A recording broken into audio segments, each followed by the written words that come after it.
अस्सलाम वालेकुम क्लास। बच्चों आज हम देखेंगे बायो के 10 क्लास के चैप्टर कि ऐसे कौन से चैप्टर है जिनको आप तैयार करके तो अच्छी तरह से अपना सब्जेक्टिव पेपर कंप्लीटली सॉल्व कर सकते हो। तो क्लास आपकी है 10th। चैप्टर में आपको बताती हूँ, जैसे फॉर एग्जांपल आपने करना है चैप्टर नंबर 11, 13, 17 एंड 18। अच्छा, ये याद रखना है कि इनको किस तरह से तैयार करना है। तो बच्चे इनको हमने तीनों तरह से तैयार करना है, एज लाइक शॉर्ट के लिए भी, लॉन्ग के लिए भी और एमसीक्यू के लिए भी। ठीक है, लेकिन इसी तरह से अगर हम दूसरे चैप्टर देखते हैं बच्चे, जैसे चैप्टर नंबर 10 प्लस 15 एंड 16, इनको आपने किस तरह से देखना है बच्चों, शॉर्ट के लिए एंड प्लस एमसीक्यू।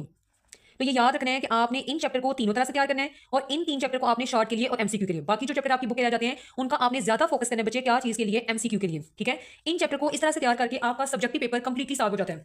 अब देख लेते हैं ऐसा क्यों करें हम। तो बच्चे पेपर पैटर्न देखते हैं। तो जैसे फर्स्ट जो क्वेश्चन नंबर है वो आपके एमसीक्यू आते हैं। नेक्स्ट अगर हम देखें क्वेश्चन नंबर 2, तो बच्चे क्वेश्चन नंबर 2 में आपको पता है कि आपने कितने शॉर्ट करने होते हैं, 5। तो इसके लिए आपको मैंने जो चैप्टर करवाए हैं वो कौन से करवाए हैं, इसके लिए हमने 10 प्लस 11। क्यों? क्योंकि 10 से कितने शॉर्ट क्वेश्चन है बच्चों, जैसे देखें शॉर्ट क्वेश्चन की रेशियो, तो 10 से कितने हैं 3 और 11 से कितने हैं 2।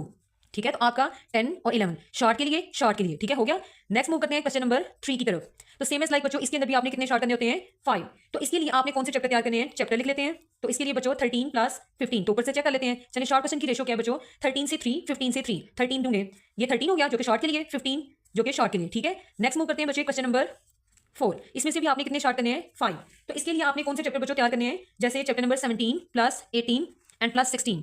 अच्छा, इसका एक याद रखना है कि आप 16 का, अगर आपके पास टाइम कम है और आपको ये चैप्टर मुश्किल लग रहा है, तो बच्चे ये चैप्टर बड़ा है और इसमें से आपको 4 शॉर्ट आने हैं। 17 से अगर हम देखें तो शॉर्ट क्वेश्चन की जो रेशियो है 17 से 2 और 18 से भी 2 और 16 से 4 है। ठीक है, 17 और 18 को हमने इसलिए किया है क्योंकि हमारे ये लॉन्ग के लिए भी पेयरिंग है। ठीक है, सो दैट्स वाई कि हमने 17 और 18 को तो किसी भी तरह से स्किप नहीं करना, क्योंकि ये छोटे छोटे आपको चैप्टर, आपको पता है कि ये छोटे छोटे चैप्टर हैं, बायोटेक्नोलॉजी वगैरह और फार्माकोलॉजी। लेकिन चैप्टर नंबर 16 को आप ये कर सकते हैं कि आप या तो फर्स्ट हाफ तैयार कर लें अच्छी तरह से, क्योंकि 4 शॉर्ट आने हैं, तो फर्स्ट हाफ से 2 आएंगे और सेकंड हाफ से 2 आ सकते हैं।